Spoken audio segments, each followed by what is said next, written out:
بايعت خير الورى باللوي والخلم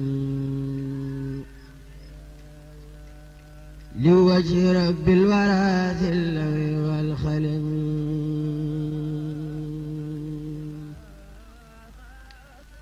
بايعت خير الورى. Dans le Coran, Dieu commande aux hommes d'obéir au dernier prophète de l'islam, Mohammed, paix et bénédiction sur lui. Ce messager d'Allah était un homme élu qui exécutait les ordres de Dieu et transmettait ses révélations. Il incarnait celles-ci à travers ses actes et ses paroles. Aussi incarnait-il à travers tout son être l'idéal humain, agréé par Dieu, exalté soit-il. Dans le monde musulman, il y a de grands hommes et femmes connus pour leur sainteté et leur sublime caractère. Dans ce film, nous tenterons de montrer l'exemplarité que constituent les qualités morales et spirituelles d'un de ces saints hommes. Une fierté sénégalaise et musulmane. Un homme dont la vie et l'œuvre transcendent les réalités contingentes. Le Cheikh Ahmadou Bamba.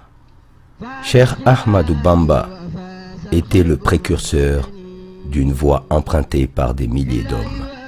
Une voie dans laquelle chaque vie d'un disciple véridique suffit de preuve pour étayer l'authenticité de l'islam. Cette voie est la continuité de la voie droite, celle des illustres bienfaisants, quelle que soit leur époque. La voie de la vérité et de la soumission. La voie de l'amour de Dieu, des prophètes et de toutes ses créatures. Le Cheikh Ahmadou Bamba a été initié très tôt aux sciences et à l'adoration de Dieu, ce qui l'éloigna de toute ambition matérielle. Depuis son plus jeune âge, il éprouvait un amour pour son Créateur. Ses parents racontent qu'il s'imposait des prières pendant la nuit avant même d'être envoyé à l'école coranique.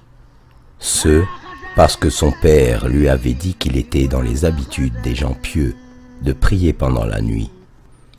À cette époque, il ne savait sûrement pas ce qu'il fallait dire dans la prière, mais il s'agit ici de montrer son souci, depuis son enfance, d'imiter les gens pieux. Comme il a grandi avec cette ambition de rencontrer Dieu, il était naturel qu'il désirât tout ce qui le rapprochait de lui et craignit tout ce qui l'en éloignait. Le Cheikh Ahmadou Bamba n'aimait ni ne détestait qu'en Dieu, par Dieu et pour Dieu.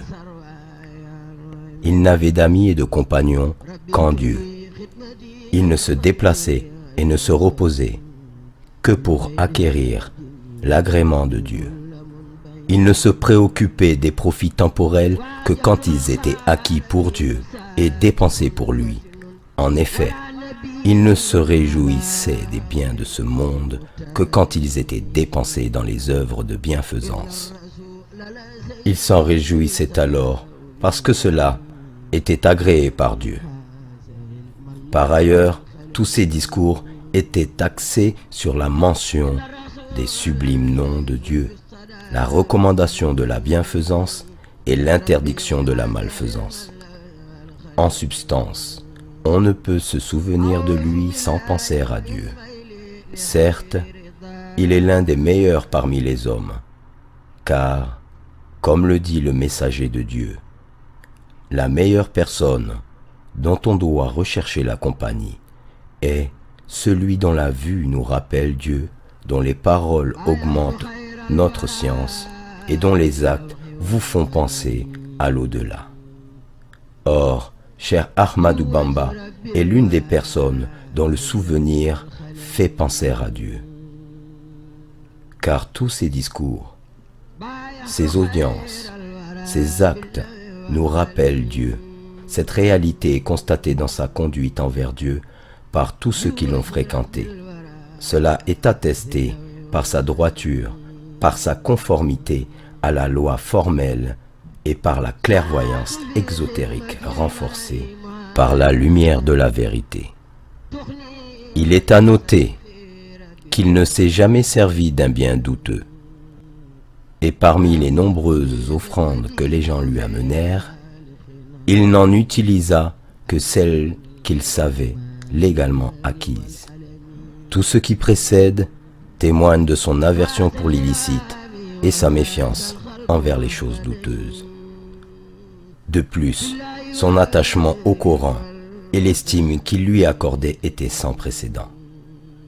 C'est le Coran qui l'a guidé dans sa quête de l'agrément divin. Durant toute sa vie, il n'a d'ailleurs jamais cessé de glorifier le Saint-Coran et de magnifier sa grandeur. Aussi, récitait-il le Coran fréquemment. Sa récitation se poursuivait durant les heures du jour et de la nuit. Le motif de ces fréquentes récitations du Coran résidait dans son authentique espoir que ce serait un moyen de jouir de l'amour de son Seigneur, de se rapprocher de lui et d'être en intimité avec lui. Son illustre biographe, Cheikh Mohammed al-Bashir Mbaké, témoigne: comme ceux qui ont fréquenté le Cheikh Ahmadou Bamba, j'ai été témoin de son habituelle récitation nocturne du Coran. Très souvent, quand les gens dormaient, il récitait le Coran à ravir les cœurs, à provoquer l'émotion et à apaiser des désirs excités. Mais il était rare qu'on se réveillât à une heure quelconque de la nuit en jetant un coup d'œil vers sa maison sans l'entendre réciter le Coran. Une de ses activités nocturnes consistait à se promener dans les allées propres aménagées à cet effet, où il récitait le Coran tout comme il veillait à le faire dans chaque coin de sa vaste maison animée. Ses chambres étaient séparées par de vastes chemins, dans des baraques à l'ombre, toutes remplies d'exemplaires du précieux Coran. Le sol de cette maison était devenu bien aplani, tellement le cheikh s'y promenait en récitant le Coran. Sa maison était meublée de tapis somptueux, égaux et moelleux, dont certains valaient 1 ou plusieurs milliers de francs de l'époque, et d'autres des centaines de francs, tous déployés pour abriter des exemplaires du Coran. Les cours de la maison étaient proprement aménagés pour les promenades accompagnées de récitations du Coran. En outre, il était rare que le cheikh pénétrât dans une de ces chambres de cette maison sans y effectuer une prière de 2 rakas. Aussi, ordonnait-il à chaque fois qu'il érigeait un nouvel édifice au lecteur du Coran d'y effectuer nuit et jour un grand nombre de khatmas. Tout en récitant le Coran, il supervisait personnellement les travaux de ses disciples, à qui il distribuait de la nourriture et offrait du thé et du café préparés dans de grandes écuelles, à côté de nombreux repas apportés par les mourides voisins. Ainsi, ses seules activités consistaient à rendre service à l'humanité et à adorer son Seigneur. C'est ce qui fit dire à Cheikh Sidiya Baba, l'un des piliers de la tariqa Qadriya et l'un de ses plus grands dignitaires en Mauritanie: le seul défaut d'Ahmadou Bamba, c'était son dévouement au culte de son Seigneur et son souci constant d'être utile aux hommes. Il ignorait le repos à tel point qu'il n'a jamais construit de maison ni installé un lit pour s'y reposer. Pour nombre et luxueuses qu'elles fussent, ces maisons et les meubles les ornant, construites par des mourides, étaient réservées à la conservation des exemplaires du Coran et des livres de science. Il disait: c'est au prix de l'effort que tu acquiers l'éminence. Celui qui aspire à un rang sacrifie les nuits en veille.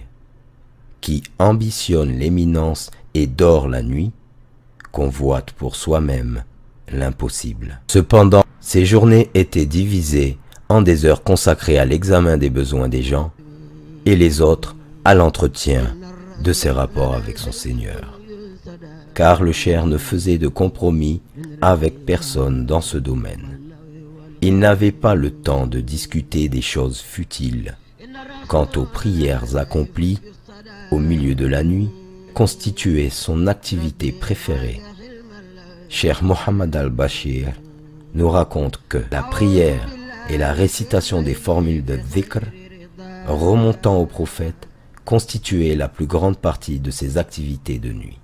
Parfois, il se rendait à différents endroits du village et à des cours de sa grande maison qu'il ne pouvait visiter que quand les gens dormaient à cause de la bousculade que provoquait son apparition devant le public, bousculade causée par leur désir d'obtenir la baraka et sa bénédiction. Les disciples ont raconté que souvent, ils le voyaient sortir au cours de la nuit pour visiter les tombes. En somme, ses activités diurnes étaient ininterrompues et comportaient toutes sortes d'œuvres surérogatoires. En bref, il considérait ce bas monde comme un court passage où l'on doit réaliser le maximum de bien pour pouvoir obtenir les meilleures récompenses dans les deux mondes. Ainsi, réunissait-il toutes les belles qualités des grands hommes de Dieu, dont l'une des plus distinguées, la patience. La patience du cher Ahmadou Bamba est celle de ceux qui se confient à Dieu, de sorte à être capable de supporter le mal en comptant non point sur sa propre force, mais plutôt sur l'assistance divine. Peu de gens ont été aussi maltraités que le cher Ahmadou Bamba. Malgré sa fidélité à la voie droite et son respect scrupuleux de toutes les règles, ses ennemis lui feront subir les pires tourments. Pourtant, jamais il ne s'en plaindra, et jamais il ne demandera une quelconque assistance. Et l'idée même de se venger ne lui viendra jamais à l'esprit. Le dommage qu'on lui faisait n'avait pas pour motif une dispute portant sur un intérêt qu'il aurait cherché à se procurer, car il ne se préoccupait pas des intérêts mondains. Loin de considérer les attentats dirigés contre sa propre personne comme un mal, il les considérait comme un bienfait de Dieu qui éleva son rang, tout en sachant que le vrai mal, pour lui, était celui qui touche aux intérêts de la religion. Pour repousser un mal, il demandait l'assistance de Dieu contre le malfaiteur afin de défendre le culte de Dieu et de propager sa religion. Sa patience était celle d'un homme que le plaisir procuré par les actes dévotionnels faisait oublier tous les préjudices que ses ennemis lui infligèrent, d'un homme qui ne ménageait personne quand la religion était en cause et qui se suffit de l'assistance de son Seigneur. Sa douceur et sa gentillesse allaient au-delà de toute entente. Dans ses demeures, les richesses et les biens matériels accumulés étaient innombrables. Les dons pieux lui provenaient de tous bords. Ses disciples lui amenaient des milliers et des milliers d'offrandes, d'argent et d'or, de même que des centaines de dromadaires et d'automobiles chargés de diverses espèces de denrées. À savoir que ses disciples ne lui faisaient don de leurs biens et de leurs richesses que pour amour d'Allah et du prophète Muhammad sallallahu alayhi wa sallam. De toute évidence, le cher Ahmadou Bamba fut l'un des hommes les plus fidèles aux ordres d'Allah et aux modèles prophétiques. La foule nombreuse des donateurs, des quémandeurs en tout genre et des autres visiteurs se succédèrent nuit et jour à sa demeure. Néanmoins, il les traitait tous avec une bonté spontanée. Quant aux gens pieux, aux érudits et aux savants, il leur fournissait d'énormes quantités de vivres afin de leur permettre de se consacrer à leur culte. Pour les pauvres, il fut un père bienveillant et une mère compatissante. Il les abritait par milliers et les prenait intégralement en charge. Si bien qu'on observait sur lui des signes de regret quand un nécessiteux, dont il n'avait pas été informé de la présence, puisse quitter sa maison sans bénéficier de sa générosité. Il s'en désolait Et si le nécessiteux était connu, il lui envoyait alors l'aide qu'il espérait. De même, quand un besogneux ne pouvait pas le voir à cause d'un manque de temps ou pour une autre raison, il lui envoyait ce qu'il cherchait, même s'il habitait un endroit lointain. Il faisait cela par bienfaisance et pour l'amour d'Allah envers ses créatures. Nul doute qu'il n'usait d'aucun moyen pour acquérir des biens. Il ne cherchait ni à les accroître, ni à les thésauriser. Il versait dans le sac du pauvre ce que le riche donateur apportait. Sa main charitable était tendue à l'extrême. Cette sublime qualité constitue l'une des choses qui faisait que quiconque le fréquentait l'aimait. Manifestement, il fut l'une des personnes les plus aimées de son temps. Le Cheikh Bamba, aussi surnommé Khadim Rasoul, avait tout à sa disposition pour s'enorgueillir ou faire preuve d'un abus d'estime de sa propre personne. Mais il ne fut rien de cela. Par conséquent, son influence, son pouvoir et le prestige dont il disposait aux yeux des gens, tout cela n'avait que trop peu d'importance pour lui. On raconte qu'il s'occupait lui-même de ses tâches personnelles, bien qu'il conquît déjà le cœur de milliers de personnes disposées à lui rendre service à tout moment. Il était toujours vêtu de vêtements légers et simples, toujours avec ses fameuses sandales. Il s'asseyait à même le sol, sans tapis. Il serrait la main des riches et des pauvres, et il passait la salutation en premier. Il ne négligeait ni ne rabaissait ce à quoi il était invité. Il était souple, il avait le comportement d'excellence et avait une belle conduite envers les gens. Dans le poème « Ô mon compagnon », il dit « Si tu t'imagines être doté d'une prééminence envers un quelconque être humain, ceci avant même d'être parfaitement assuré de ton salut demain, sache alors que tu es un ignorant et un sot, et sois certain que Satan t'a égaré vers la suffisance et la présomption. » Il disait aussi « Quiconque considère sa supériorité sur les chiens, un chien est sans doute au-dessus de lui. » Le Cheikh Ahmadou Bamba faisait preuve de compassion envers tous ceux qui l'entouraient, sa famille, ses amis, les orphelins, les étrangers et même ses ennemis. Il observait les règles de politesse et de courtoisie de la meilleure façon, tout au long de sa vie. Suite au confinement forcé en résidence surveillée qui lui avait été imposé par les autorités coloniales, soi-disant afin d'éviter des attroupements qui accompagnaient ses déplacements, le Cheikh Ahmadou Bamba chargeait certains de ses disciples de s'enquérir de la situation des malades, de transmettre ses condoléances aux parents des personnes décédées en son absence et de s'enquérir de la situation de ses proches. Le Cheikh Bamba Khadim Rasoul envoyait également de l'aumône et de nombreux dons, en argent ou en nature, à des pauvres, à des frères de religion, aux pauvres et d'autres connaissances dont le culte de l'honneur retenait de solliciter une assistance.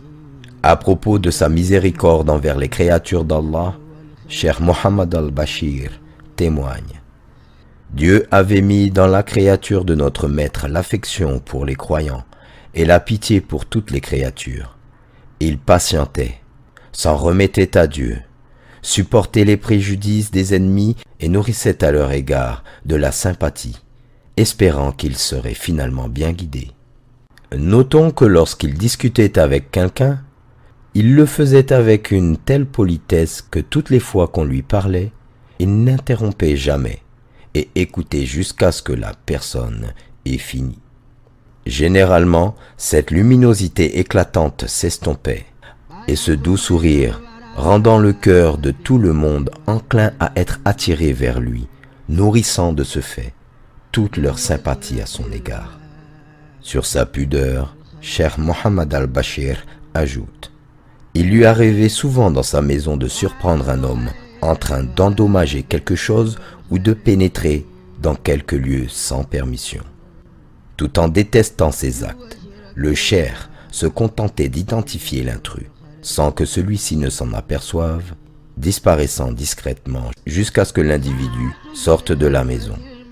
Puis, à cause du devoir d'ordonner le bien et de défendre le mal, devoir qui lui incombait d'une manière particulière envers ses disciples, il réunissait tous ses disciples avec le malfaiteur, et tout en leur adressant des reproches d'une manière générale et indirecte, mais de telle sorte que le malfaiteur, s'il était intelligent, comprenait qu'il était visé, même si le cheikh n'ajoutait rien en cela. Ses sublimes qualités, sa personnalité d'amour, sa bonté et sa compassion incitaient les gens qui le côtoyaient à l'amour du bien et à allumer dans leur cœur l'ardeur de la foi. Ce saint homme n'a jamais fait du mal à qui que ce soit, ni par sa main, ni par sa langue. Cheikh Mohammed al-Bashir nous raconte à ce propos: il alertait ses disciples contre la médisance et la calomnie de telle sorte que nul d'entre eux n'osait le commettre. Il ne tolérait même pas cette sorte de médisance dite licite, qui consiste à s'entretenir avec ses compagnons d'une personne absente, même si ce n'était pas dans l'intention de faire connaître les défauts de cette dernière. Il n'a jamais rendu le mal par le mal, et il était un homme miséricordieux, comme l'histoire n'a jamais connu. Au bout de 33 ans de privation de liberté dans la maltraitance et la souffrance, jamais, au grand jamais, il ne s'est plaint. Jamais il n'a pensé à la vengeance. Malgré tout ce que les colonisateurs français lui infligèrent, avec l'échec de leurs manœuvres répétées contre lui, il leur pardonna sans aucune rancune. J'ai pardonné à tous mes ennemis pour l'amour du Seigneur, qui les a écartés de moi à jamais, dit-il. Aussi, je ne songe nullement à me venger. J'ai accordé mon pardon à tous mes ennemis avec pureté du cœur. Cette noble attitude du cheikh, en totale harmonie avec la moralité du Coran, devrait servir de modèle pour les relations interconfessionnelles encore aujourd'hui. Presque en définitive, par son humilité, sa modestie, son affection et sa prévenance en toutes circonstances, le cheikh Ahmad Bamba était l'un des meilleurs modèles de son temps et le reste tout aussi bien de nos jours. À savoir qu'il ne s'écoule pas un moment où le cheikh n'est pas au centre de toutes les préoccupations de milliers de personnes sur l'ensemble du territoire national sénégalais et bien au-delà. Même ses ennemis, après lui avoir infligé toutes sortes de souffrances, finirent par reconnaître ses qualités supérieures. En 1913, Antoine Martin Lasselve fut nommé administrateur du cercle de Diourbel par la France. À l'issue de sa mission, en 1915, M. Lasselve adressa aux instances supérieures de l'AOF un rapport dans lequel il affirmait ceci au sujet du cheikh. Ce cher Bamba détient certes une puissance innée dont la raison ne parvient pas à saisir la source et expliquer la capacité de forcer la sympathie. La soumission des hommes à lui est extraordinaire et leur amour pour lui les rend inconditionnels. Il semble qu'ils détiennent une lumière prophétique et un secret divin semblable à ce que nous lisons dans l'histoire des prophètes et leur peuple. Celui-là, le cheikh, se distingue toutefois par une pureté de cœur, par une bonté, une grandeur d'âme, et un amour aussi bien pour l'ami que pour l'ennemi, qualités dans lesquelles ses prédécesseurs l'auraient envié, aussi grandes que fussent leurs vertus, leur piété et leur prestige. Les plus injustes des hommes et les plus ignorants des réalités humaines sont ceux qui avaient porté contre lui de fausses accusations consistant à lui prêter l'ambition du pouvoir temporel.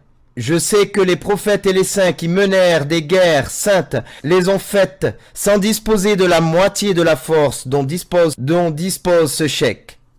Ce beau témoignage de Martin Lasselve suffit à jauger, pour toute personne de bonne foi, la grandeur de cette figure de l'histoire qui demeure un océan au milieu d'un désert tant il regorge de trésors et tant il semble si difficile de l'appréhender. Il existe des valeurs universelles qui ne poussent pas les individus à se dénaturer, mais plutôt à se rapprocher de notre nature spirituelle, les intégrer et les mettre en exergue pour la victoire jaillissante de la véracité. Mais l'homme ne vaincra que lorsqu'il réalisera l'équilibre nécessaire à sa spiritualité, en renouant avec son essence éthérique à la réalité de ce bas monde. J'ai certes été envoyé pour compléter les nobles caractères, pour citer le prophète Muhammad sallallahu alayhi wa sallam à ses compagnons. Le cher Ahmadou Bamba Khadim Rasoul enseigna et éduqua ses disciples en ce qui leur serait plus profitable dans le monde terrestre et dans le suivant. Il leur enseigna tout ce qui authentifie leur croyance en l'unicité divine, les incitant à la pratique religieuse de la plus belle manière qui soit, nourrissant leur amour à Dieu, au prophète Muhammad sallallahu alayhi wa sallam et aux gens de bien. Ce faisant, il inculqua à ses disciples le mode de vie à adopter vis-à-vis de leurs prochains, mais aussi l'amour, la compassion qu'il faut nourrir envers eux, si bien que cela les protégerait de tout mal susceptible de nuire à leurs âmes. C'était un homme intègre qui transformait quiconque le fréquentait. Son attitude, faite de compassion, de tolérance, de compréhension et de patience, fut la voie qui fit naître dans les cœurs un profond amour pour l'islam et le prophète Muhammad. Que la paix et la bénédiction d'Allah soient sur lui.